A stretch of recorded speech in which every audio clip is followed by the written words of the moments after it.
តើធ្វើដូចម្ដេចទើបដឹងថាអ្នកមានជំងឺបេះដូងខ្សោយមួយដូចម្ដេចដែលហៅថាជំងឺខ្សោយបេះដូងឬជំងឺបេះដូងខ្សោយជំងឺខ្សោយបេះដូងឬជំងឺបេះដូងខ្សោយមិនមានន័យថាបេះដូងរបស់យើងឈប់ដើរនោះទេ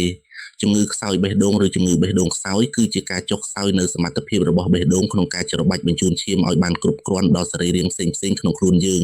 ជំងឺនេះអាចកើតមានលើមនុស្សគ្រប់អាយុគ្រប់វ័យប៉ុន្តែជាទូទៅជំងឺនេះច្រើនកើតលើមនុស្សដែលមានវ័យចំណាស់ 2. តើជំងឺខ្សោយបេះដូងឬជំងឺបេះដូងខ្សោយមានរោគសញ្ញាដូចម្ដេចខ្លះជំងឺខ្សោយបេះដូងឬជំងឺបេះដូងខ្សោយមានរោគសញ្ញាចម្បងដូចជាហត់ដង្ហក់ពិបាកដកដង្ហើមពេលធ្វើចលនាពេលនៅស្ងៀមឬពេលគេងផ្ងាអស់កម្លាំងល្ហិតល្ហៃជារឿយៗហើមជើងទាំងសងខាងញ័រទ្រូងឬចង្វាក់បេះដូងលោតញាប់ជាងធម្មតាក្អកជាប្រចាំឬដកដង្ហើមឮសូរងឺហើយមានកំហាក់ពណ៌សឬពណ៌ផ្កាឈូកលាយឈាមរោគសញ្ញាទាំងនេះអាចកើតមានភ្លាមៗយ៉ាងស្រួចស្រាវឬកើតមានបន្តិចម្ដងអាស្រ័យទៅតាមមូលហេតុនិងស្ថានភាពនៃ 3. តើមូលហេតុអ្វីខ្លះដែលបណ្ដាលឲ្យកើតជំងឺខ្សោយបេះដូងឬជំងឺបេះដូងខ្សោយ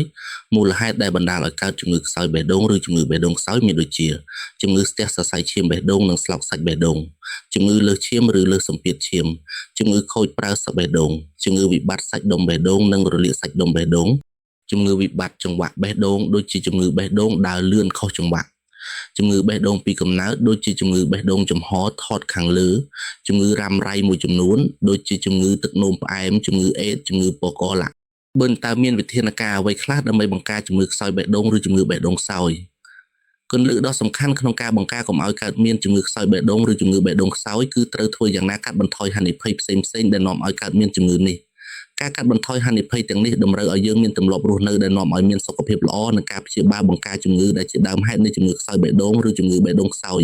ទម្លាប់រស់នៅដែលនាំឲ្យមានសុខភាពល្អដើម្បីបង្ការជំងឺខ្សោយបេះដូងឬជំងឺបេះដូងខ្សោយមានដូចជាកុំជក់បារីនិងពិសាគ្រឿងស្រវឹងព្យាបាលជំងឺរ៉ាំរ៉ៃមួយចំនួនដូចជាជំងឺទឹកនោមផ្អែមជំងឺលើសឈាម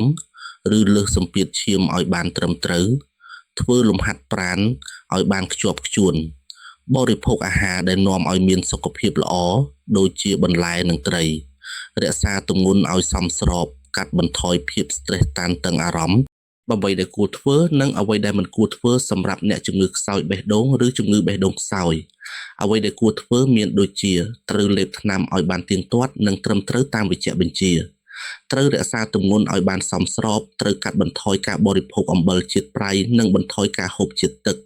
ត្រូវស្វែងរកណាត់ជួបគ្រូពេទ្យបើមានជារោគសញ្ញាមិនធម្មតាឬធ្ងន់ធ្ងរកើតមានឡើង